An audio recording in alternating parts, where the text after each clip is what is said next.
Stereotype के बारे में इतनी बात करें, स्टीरियोटाइप का मतलब क्या है?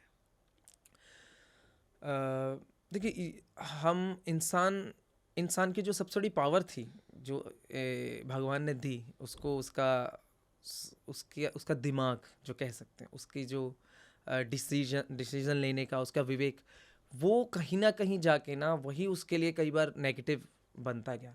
हम लोग अपने आप को इतना सुपीरियर मान लिया, हम लोग ने बहुत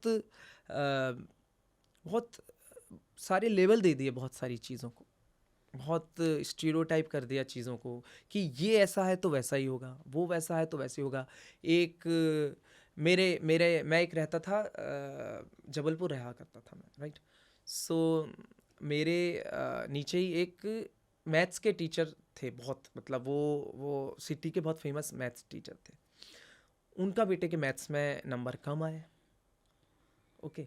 सो मतलब वो इतना बड़ी बात हो गई कि मैथ्स के टीचर होके मैथ्स में कम नंबर, ठीक है। तो ये तो बहुत सारे ऐसे स्टीरियोटाइप है जैसे हम वो होते हैं, है ना, कि एक जैसे एक समय में, अब तो बहुत फ्लेक्सिबिलिटी हो गई, जब मैं भी मेरे जब करियर वाले फेस में था उस समय बहुत कम ऑप्शंस हुआ करते थे ना। आप भी मतलब अगर उस फेस में थे तो, कि डॉक्टर, इंजीनियर हैं, बस इसके अलावा तो मतलब मैंने लिखा भी है कि मतलब अगर नहीं हो तो जाके जहर ले लो दुकान से, अगर आप इंजीनियर या मेडिकल कोर्स नहीं ले रहे हो तो। इस इक्वल टू दैट था।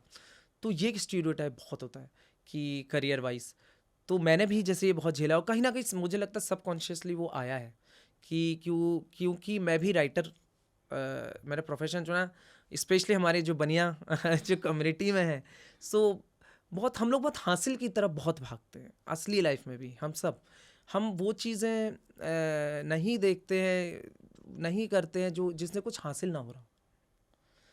सो करियर वाइज भी आप डॉक्टर बन जाओ, इंजीनियर बन जाओ, तभी आपको आगे लाइफ में कुछ हो सकता है। तो ये बड़ा स्टीरियोटाइप चलता था। सो इस वजह से बहुत ऐसे स्टीरियोटाइप होते हैं, जेंडर वाइज बहुत स्टीरियोटाइप होते हैं, है ना।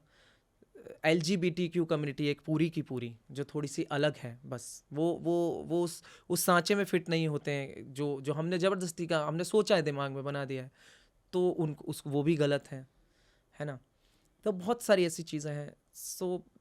मुझे लगता है कि यही स्टीरियोटाइप्स तोड़ने की ज़रूरत है, बहुत ज़रूरत है।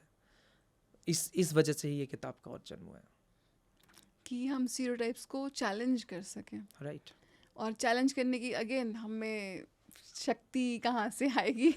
उसके tools, I think the tools remain the same. Yes definitely. मतलब देखिए, आपको अपने हथियार नहीं पता, मैं आपको एक बहुत अच्छी बहुत बड़ी कोई बंदूक किसी को दे दी जाए, किसी फौजी को, उसे चलाना ही नहीं आता है। वैसे ही हमारा हम खुद को ही नहीं जानते हैं, मैक्सिमम लोगों की ये प्रॉब्लम है। और हमारे अंदर बहुत शक्ति है, मतलब हर तरह की शक्ति है। वो हनुमान जी वाला जो एक रामायण में जो प्रसंग है, कौन से प्रसंग की बात करें? तो हनुमान जी को ना समुद्र पार करके जाना था, राइट। और हनुमान जी के अंदर सारी पावर थी उसे पार करने की, बस वो भूल गए थे या उन्हें याद दिलाने की देरी थी, राइट।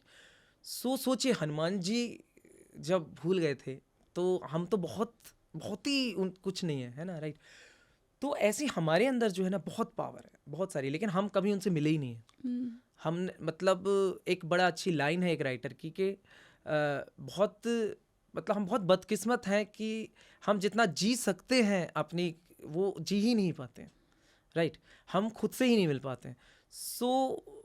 इसीलिए हमें बहुत ज़रूरी है कि हम मेडिटेशन के थ्रू, मतलब मुझे एक टूल जो समझ आता है वो है कि हम अगर मेडिटेशन करते हैं तो सबसे उसका बड़ा फ़ायदा, अगेन आई एम सेइंग, कि हम जब खुद से मिलते हैं तो फिर हम कितने भी स्टीरियोटाइप तोड़ सकते हैं।